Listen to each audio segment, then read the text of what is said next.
Science টিউটোরিয়ালে স্বাগত জানাই। আজকে তোমাদেরকে মাধ্যমিক 2025 সালের এবিটিএ টেস্ট পেপারের অঙ্কগুলো সলভ করাবো। দেখো আজকে তোমাদেরকে 191 অর্থাৎ 191 পেজের অঙ্কগুলো সলভ করাবো। দেখো এর আগের ভিডিও 23, 73, 96, 118 পেজের অঙ্কগুলো করানো হয়েছিল। আজকে 191 পেজটা সলভ করাবো। ভিডিওটি প্রথম থেকে শেষ পর্যন্ত দেখো, যেগুলো অঙ্ক করাচ্ছি আশা করি তোমরা প্রত্যেকেই বুঝতে পারবে। দেখো একের এক দাগে কী করতে বলা হয়েছে, একটি দ্বিঘাত সমীকরণের চলের সর্বোচ্চ ঘাত। তো দ্বিঘাত সমীকরণ সাধারণ সমীকরণটা কি বা সাধারণ রূপটা কি? দেখো A X square plus B x plus C is equal to 0। তো এই যে সমীকরণ, এর চলের কি বলা হয়েছে? সর্বোচ্চ ঘাত। সর্বোচ্চ ঘাত বা পাওয়ারটা কত আছে? 2। তাহলে সর্বোচ্চ ঘাত বা পাওয়ার কত হবে? 2। তাহলে বি নাম্বার অপশানে আছে 2। তাহলে সঠিক উত্তর হবে গিয়ে বি নাম্বারটা। আশা করি তোমরা বুঝতে পেরেছো। তো দেখো এই যে দ্বিঘাত, এখানে যে দ্বিঘাত সমীকরণটা আমি লিখেছি সাধারণ রূপটা x square plus B x plus c. এখানে এক্স হচ্ছে চলো, এ বি সি, এখানে হচ্ছে এগুলো হচ্ছে এক্স স্কোয়ারের সহগ হচ্ছে এ, বি এক্সের সহগ হচ্ছে বি, আর সি হচ্ছে ধ্রুবক পদ। তো এখানে বলা হয়েছে দ্বিঘাত সমীকরণ সর্বোচ্চ পাওয়ারটা কত? 2। দ্বিঘাত কথাটা থেকে বোঝাচ্ছে 2। হ্যাঁ, তো দেখো নেক্সট অঙ্কটা কী আছে। কোনো মূলধন একটি নির্দিষ্ট সরল সুদের হারে 20 বছরে দ্বিগুণ হয়, একই সরল সুদের হারে ওই মূলধন 3 গুণ হবে। তো কত বছর অপশন দেওয়া আছে দেখো, 30 বছর, 35 বছর, 40 বছর আর 45 বছর। কোনটা সঠিক উত্তর দেখে নাও, অঙ্কটা করে দিচ্ছি। যেহেতু মান একের অঙ্ক বেশি লিখতে জানি, শর্টকাটে অঙ্কটা করেছি। দেখো বলেছে কি, এখানে পি আসল plus P into T, P T R by 100 মানে ফর্মুলাতে করা হয়েছে। পি টি এর মানটা কত? 20 বছর, 8টা বসলো, নিচে হচ্ছে 100। এখানে 20 বলতে 20 বছরের কথা বলা হয়েছে। এখানে 0 0 কাটলো, থাকলো কত? P R by 5। দেখো এই যে প্লাস পি, আর কি বলেছে? দ্বিগুণ হবে, অর্থাৎ 2p হবে। অঙ্কটাতে বলেই দিয়েছে যে কোনো মূলধন একটি নির্দিষ্ট সরল সুদের হারে 20 বছরের দ্বিগুণ হয়। তো দ্বিগুণ বলতে 2p, অর্থাৎ পি আসল মূলধন, তাহলে হয়ে গেছে কত? 2p। তো এখান থেকে থাকলো দেখো কাটাটি করার উপর পি ইন্টু আর করলে পি, আর নিচে 5টা বসলো, আর এই প্লাস পি দিয়ে আসলে কি মাইনাস পি। দেখো P R by 5 equal to P. এবার P R equal to 5p, এবার দুদিকে পি পি কাটলো, থাকলো কত? R equal to 5। এটা আর হচ্ছে কি সুদের হার, অর্থাৎ কত আসলো? 5%। আবার বলেছে কি অঙ্কটাতে যে কত বছরে 3 গুণ হবে। তো এখানে দেখো আবার 3 গুণ, তো পি না আসল plus P T R by 100, এটা সুদটা কত? 3 গুণ, অর্থাৎ 3p হলো। এবার দেখো পি বসলো, এখানে এই যে পি, এখানে দেখো কাটাটি করা হচ্ছে, এটা রেখে দিয়েছি। আর প্লাস পিটা এদিকে আসলে কত? মাইনাস পি হয়ে গেল, অর্থাৎ দেখো 3p মাইনাস পি। এবার 5 20 এবার পি থাকলো কি? পি ইন্টু টি করলে পিটি বাই 20, এই যে 3p থেকে পি বাদ, তাহলে 2p। এখান থেকে পিটি সমান সমান কত? 20 ইন্টু 2 করলে 40p। এখান থেকে টি এর মানটা বার করতে হবে, টি সমান কত? দেখো দুদিকে পি কাটলো, থাকলো টি ইকুয়াল টু কত? 40। তো সি নাম্বার অপশান হচ্ছে গিয়ে 40, অর্থাৎ 40 বছর। আশা করি তোমরা বুঝতে পেরেছো। নেক্সট যে 3 নম্বর অঙ্কটা আছে দেখে নাও কি আছে, যে দুটি ঘনকের আয়তনের অনুপাত 1:27 হলে ঘনক দুটির সমগ্রতলে ক্ষেত্রফলের অনুপাত 1:3। B number option 1:8, C number হচ্ছে 1:9, ডি নাম্বার অপশন 1:18। তো কোনটা সঠিক উত্তর হবে দেখে নাও, আমি ওটা করে দিচ্ছি। এখানে বলেছে কি আয়তনের অনুপাত। তো আয়তনে দেখো প্রথম ঘনটা A1 বাহুর দিকে ধরো, দ্বিতীয় ঘনটা A2 ধরা হলো। তো A1 cube by A2 cube is equal to 1/27। দেখো 1:27 দেওয়া ছিল, তো ইস টু তাহলে কিউব বাই হয়ে গেলো। এবার দেখো A1/A2 তার হল কিউব করে দেওয়া হলো, আর এই 1/27 অর্থাৎ 1/27কে লেখা হলো 1/3 তার কিউব।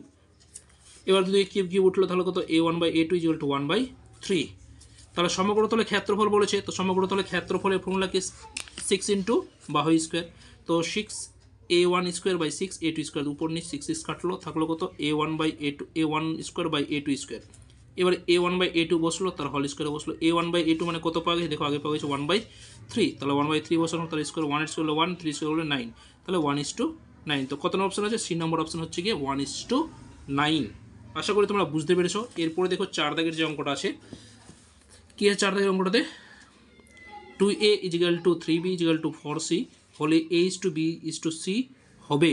কত নম্বর অপশন? এখানে এ নম্বর অপশন বলছে 3:4:6, বি নম্বর অপশন বলছে 4:3:6, সি নম্বর অপশন বলছে 3:6:4, ডি নম্বর অপশন বলছে 6:4:3। দেখো এখানে অঙ্কটা কী হয়ে দেওয়া আছে তোমাদের প্রথমে বুঝতে হবে জিনিসটা। দেখো কি 2a is equal to 3b is equal to 4c, এই সমান সমান ধরে নেওয়া হলো কে, এখানে কে ধরি, হোয়ার K is not equal to 0, এটা লিখলে লিখতে পারো, মানে এর অঙ্ক আছে, না লিখলেও চলবে। দেখো এখান থেকে এই যে 2 এর মানটা বা 2 এর সমান কত কে, তো 2 এর সমান কে করা হলো, তাহলে এর মানটা কত কে বাই 2। একইভাবে বি এর মানটা কত হবে, বি এর মানটা কত হবে কে বাই 3, সি এর মানটা কত হবে কে বাই 4। তাহলে এ বি সি এর মানটা পাওয়া গেল। এবার অঙ্কটাতে বসিয়ে দিব, তাহলে হয়ে যাবে অঙ্কটা কী আছে, A is to B is to C, এর মানটা বার করতে বলা হয়েছে। তাহলে A is to B is to C তে মানটা বসাচ্ছি, এর মানটা কত কে বাই 2, বি এর মানটা কত কে বাই 3, সি এর মানটা কত কে বাই 4। এবার দেখো উপরে উপরে কে কে কাটলো, থাকলো কত, মানে উঠে গেলো, অনুপাত যেহেতু আছে, তাহলে 1/2, 1/3, 1/4। এবার দেখো এমন একটা সংখ্যা দিয়ে মানে গুণ করতে হবে এই ভগ্নাংশগুলো তোলার জন্য। তাহলে কত, দেখো 2 3 4, দেখো 2 3 4 লসাগু করে নাও, কত হচ্ছে 2 1 3 কাট বসলো, 2 2 4, তো কত হয় 2 3 6, 6 2 12, তাহলে 12 দ্বারা গুণ করলে এই ভগ্নাংশগুলো উঠে যাবে। দেখো 12 দ্বারা প্রত্যেকটা অনুপাত দিয়ে গুণ করা হয়েছে, 12 12 12 দ্বারা গুণ করা হয়েছে। তাহলে কাটাটি করে 2 6 12, তাহলে 6 বসলো, ইস্টুটা বসলো, 3 4 12 4 বসলো, 4 3 12 3 বসলো, তাহলে কত 6:4:3। এটা ডি নাম্বার উত্তর অপশানে দেওয়া আছে, ডি অপশানে কি 6:4:3। আশা করি তোমরা বুঝতে পেরেছো। নেক্সট যে 5 নম্বর অঙ্কটা আছে দেখে নাও, মোস্ট ইম্পর্টেন্ট একটা অঙ্ক। কী আছে, ও কেন্দ্রীয় বৃত্তের এবি ব্যাস এবিসিডি বৃত্তস্থ চতুর্ভুজ এডিসি 120 ডিগ্রি হলে কোণ বিএসির মান অপশান দেওয়া আছে 50 ডিগ্রি, 60 ডিগ্রি, 30 ডিগ্রি, 40 ডিগ্রি। দেখো সঠিক কোনটা অপশান হবে, আমরা করে দিয়েছি। দেখো এবিসিডি বৃত্তস্থ চতুর্ভুজ, তো এবি ব্যাস বলেছে, তো এবি ব্যাসটা রাখা হয়েছে। এবার কি অঙ্কটা বলেই দেওয়া আছে এ ডি সি বলেছে 120 ডিগ্রি, তাহলে কোন কিসের মানটা করতে বলা হয়েছে, সি এ বি বা বিএসি এর মানটা জিজ্ঞাসা করেছে। তো দেখো এখানে লেখা হয় বৃত্তস্থ চতুর্ভুজের বিপরীত কোণগুলো কী হয়, সম্পূরক হয়, অর্থাৎ 180 ডিগ্রি হয়। তাহলে দেখো এখানে লেখা A D C plus A B C মিলে কত 180, তো এ ডি সির মানটা দেওয়া আছে 120, এ বি সি সমান কত 180 বসলো। এবার কোন এ বি সি সমান কত 120 প্লাস দিয়েছিল, দিয়েছিল মাইনাস হলো, অর্থাৎ 180 মাইনাস 120 বাদ দিলে কোথায় 60 ডিগ্রি, অর্থাৎ কোন এবিসি পাওয়া গেল কত 60 ডিগ্রি, এই কোণটা পাওয়া গেল কত 60 ডিগ্রি। এবার দেখো এখানে এ সি বি এটা অর্ধবৃত্তস্থ কোণ, অর্ধবৃত্তস্থ কোণ সমকোণ হয়, অর্থাৎ 90 ডিগ্রি 90 ডিগ্রি। তাহলে দেখো এখানে লিখে ত্রিভুজ, দেখো এবিসি ত্রিভুজের ক্ষেত্রে কী বোঝাচ্ছে, কোন বিএসির মানটা করতে হবে, বিএসির মানটা ত্রিভুজ তিনটা কোণ সমষ্টি কত 180, 180 এই দুটো বিয়োগ করে দিলেই উত্তরটা পাওয়া যাবে, যোগ করে বিয়োগ করে দেবো। তো 180 মাইনাস কত, এটা 90 ডিগ্রি প্লাস কত, এটা 60 ডিগ্রি, 90 180 বসলো, 90 আর 60 যোগ করে 150, 180 থেকে 150 বাদ, তাহলে কত 30 ডিগ্রি। 30 ডিগ্রি কত নম্বর অপশান আছে, সি নম্বরে, C is the right answer. আশা করি বুঝতে পেরেছো। এরপরে 6 দাগে যে অঙ্কটা আছে দেখে নাও, 6 দাগের অঙ্কটা কী আছে, যদি 3x is equal to cosec alpha এবং 3/x is equal to cot alpha হয়, তাহলে 3 × x স্কোয়ার মাইনাস 1/x স্কোয়ারের মান কত হবে। এ নাম্বার অপশান দেওয়া আছে গিয়ে 1/27, বি নম্বর 1/81, সি নম্বর 1/3, ডি নম্বর হচ্ছে 1/9। তো দেখো আমরা করেছি 3x ইজিক্যাল টু দেওয়া আছে কত cosec আলফা। এবার দেখো উভয় পক্ষে বড় করে পাই, এক্স বড় করে দেওয়া হয়েছে এক্স 3x তার whole square cosec square alpha. এবার 3x তার স্কোয়ার 9x স্কোয়ার, আর cosec স্কোয়ার আলফা আছে, এটা বসে গেল। এবার 3/x, এবার এটাও উভয় পক্ষে বর্গ লিখতে পারো, উভয় পক্ষে বর্গ করে পাই, উভয় পক্ষে বড় করে পাই। এবার দেখো এখানে উভয় পক্ষে বর্গ পাই কোথাও লিখতে পারো, এটা স্কোয়ার করা হলো, যদি 3 তার স্কোয়ার করলে 9, এবার এক্স স্কোয়ার করলে এক্স স্কোয়ার, এবার কট স্কোয়ার আলফাটা বসে গেলো, কট স্কোয়ার আলফাটা বসলো। তো কী পাওয়া গেলো এখানে, দেখো 9x square is equal to cosec square alpha, 9/x square is equal to cot square alpha. এবার এখান থেকে এ বার করতে হবে মানটা, দেখো এদিক করে দিয়েছি, দুটা বিয়োগ করতে, দেখো বিয়োগ আকারটা ছিল, বিয়োগ আকারে লেখা হলো, দেখো 9x square minus 9/x square is equal to cosec square alpha minus cot square alpha. এখানে 9 কমন, তাহলে কী থাকলো x square minus 1/x square is equal to 1। দেখো cosec square alpha minus cot square alpha, এটা ফর্মুলা কত 1। এবার 9টাকে লেখা হয়েছে 3 যেহেতু ইন্টু অবস্থায় আছে, দেখো 9 3 × 3 ইজিক্যাল টু কত, এটা বসে গেলো। এবার মানটা বার করতে বলা হয়েছে 3 × x square minus 1/x square, 3 × x square minus 1/x square, তাহলে এই যে তিনটা গুণ অবস্থায় ছিল এখানে ভাগ হয়ে গেলো, তাহলে কত আসলো 1/3। তাহলে উত্তর দেওয়া আছে সি নম্বর অপশানে, C is the right answer. আশা করি বুঝতে পেরেছো। এরপর দু দাগের অঙ্কগুলো দেখো, শূন্যস্থান পূরণ করে যে কোনো 5টি, দেখো আমি 6টা অপশন দেওয়া আছে, 6টার মধ্যে 5টা করতে বলা হয়েছে, আমি 6টাই অঙ্ক করে দিয়েছি, তোমরা দেখে নাও। 1 নম্বর অঙ্ক কী আছে, 1 বছরের আসল সুদ আসলের অনুপাত 8:9 হলে বার্ষিক সরল সুদের হার কত, দেখো আসল আর সুদ আসল অনুপাত দেওয়া আছে। তো আসল এখানে দেখো ধরে নেওয়া হয়েছে আসল ইজ ইকুয়াল টু 8x টাকা, আর সুদ আসল সমান কত 9x টাকা। তাহলে সুদ দিলে কত 9x মাইনাস 8x is equal to x টাকা। এর formula i is equal to PTR by 100। i এর মানটা কত x, p এর মানটা কত 8x, t এর মানটা 1 বছর, r এর মানটা 8 বসলো, নিচে 100 বসলো। এখান থেকে দেখো x কাটলো, তাহলে 1 8 ইন্টু r করলে 8 এর বাই 100, 8 আর ইকুয়াল কত 8 আর ইকুয়াল টু কত 100 আসলো। এবার এখান থেকে আর এর মানটা আবার করতে বলেছে 100/8। এবার দেখো উপর নিচ কাটাটি করা হয়েছে, 4 দিয়ে 4 2 8, 4 2500, তাহলে কত হলো আর ইকুয়াল টু 25/2 ইকুয়াল টু 12.5%। তাহলে শূন্য স্থানে কত বসবে 12.5%, অর্থাৎ 12.1/2%। তোমরা প্রত্যেকে ঠিক করে লিখে নাও 12.1/2%।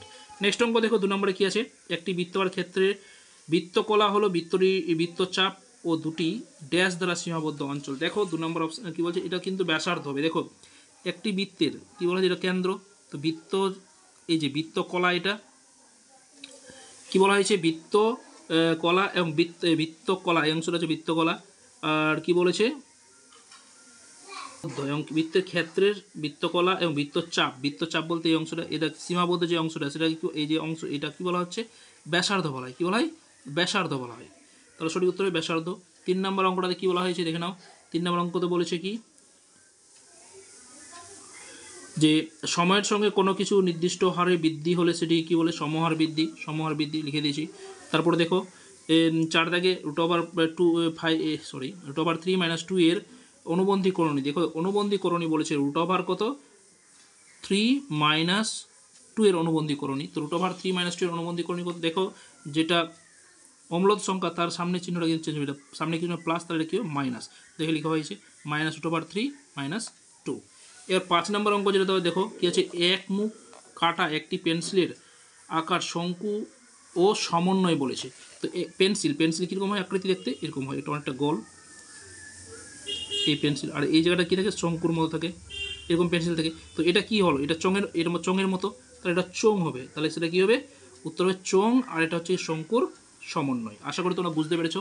নেক্সট অঙ্কটা দেখো কী আছে 6 নম্বর থেকে, যৌগিক গড় মধ্যমা সংখ্যাগুরু মান হলো ড্যাশ প্রবণতার মাপক। সেটা হচ্ছে কেন্দ্রীয় প্রবণতার একক, কেন্দ্রীয় প্রবণতার যেটাকে বলা হয় মেজার্স অফ সেন্ট্রাল টেন্ডেন্সি বলা হয়। তো যাই হোক, তো এটা হচ্ছে কি কেন্দ্রীয় প্রবণতার মাপক। তো এই ছিল আজকে এই ভিডিও কিছু গুরুত্বপূর্ণ অঙ্ক। আশা করি তোমরা প্রত্যেকটা অঙ্ক বুঝতে পেরেছো। এর পরের ভিডিওতে বাকি অঙ্কগুলো নিয়ে আসবো, তোমরা এই অঙ্কগুলো ভালো করে প্র্যাকটিস করে নাও। ওকে, দেখা হচ্ছে পরের ভিডিওতে। ধন্যবাদ।